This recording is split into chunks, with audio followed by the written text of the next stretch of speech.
Good morning and welcome to today's daily reflection. As we travel through life, many of us are lucky enough to find ourselves in a good place. It might be through enjoying work we had actually paid for, or maybe we are just enjoying retirement. But at times we might experience the emotions that drive feelings of fear, doubt, longing, confusion, and maybe some anger as well at times. While we might be able to deal with those darker moments, there are others who find it hard to deal with those negative emotions, that each day for them can be a struggle. No matter where we find ourselves in life, some of us are comfortable in our Christian faith, a faith that can be built up and maybe even confirmed by the likes of the first three verses of one of today's set readings, which is Psalm 44. O God, we have heard it with our ears. Our ancestors have told us all you did in their day, in days long ago. You drove out the pagan nations by your power and gave the land to our ancestors. You crushed our enemies and set our ancestors free. They did not conquer the land with their swords. It was not their own strong arm that gave them victory.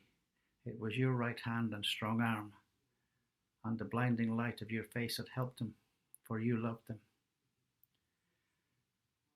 Maybe not quite as agreeable as or as comfortable as the likes of Psalm 23, but anyway, now from 1972, who remembers the name Kim Phuc? You might remember her in the way that you remember a photograph.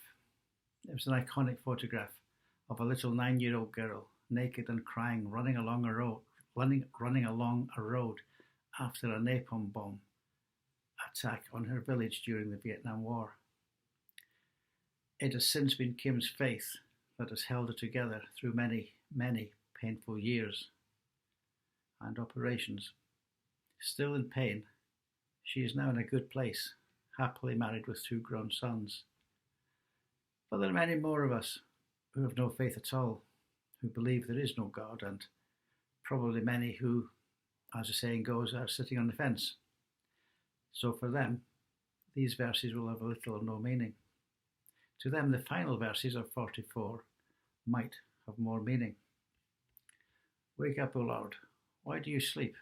Get up. Do not reject us forever. Why do you look the other way? Why do you ignore our suffering and oppression? We collapse in the dusk, lying face down in the dirt. Rise up, help us. Ransom us because of your unfailing love.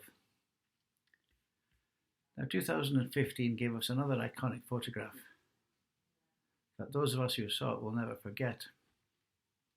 It was of little Alan Kurdi, a little 3-year-old found lying face down on a beach near the Turkish resort of Bodrum.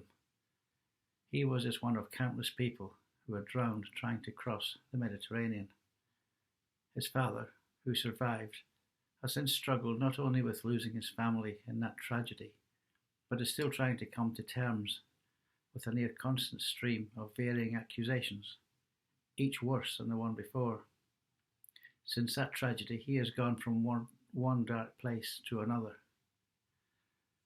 And many of us had watched in horror at the more recent television images from Afghanistan airport as the Taliban took control, and those currently from Ukraine, and we all ask, why would God let that happen? Things like that can make us question where God is in the midst of suffering. It's easy to lash out at God and blame Him for allowing bad things to happen. After all, if we blame God, it takes responsibility away from us. This allows us to be distracted by the things we can't control, instead of doing something about the things we can. Why did this happen? It's too easy to ask while wringing our hands as we sit on the sidelines and do nothing, changing nothing, influencing and affecting nothing. It's easy to shrug our shoulders and say, it's God's fault, I can't do anything about it. Returning to Psalm 44, the writer asks, where is God? He asks, why have things changed? Victory has become defeat, and his community has become scattered. He's really struggling with his feelings. He's depressed and anxious. This turns to confusion in those final verses. He questions God about what is happening to his community. He doesn't understand what or why these things are happening. While most Psalms end on an upbeat note, not Psalm 44, the writer builds up to something of a real rant. He shouts at God, "Wake up, O Lord, why do you sleep? Get up, do not reject us forever. Why do you look the other way?" In a way, it's good to know that we are not alone in this. We are no different. Have we ever felt the need to shout out loud so God will hear us?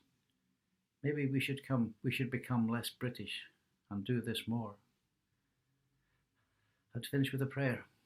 My Father in heaven, I come before you, lay my fears and anxieties at your feet. When I'm crushed by fears and worries, remind me of your power and your grace. Fill me with your peace as I trust in you and you alone. I know I can't beat this on my own. I also know that I have you beside me, for you have already paid the ultimate price to carry my burdens.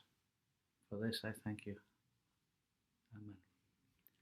So whatever you're doing today, the rest of this week, try and do it with a smile on your face. Bye for now.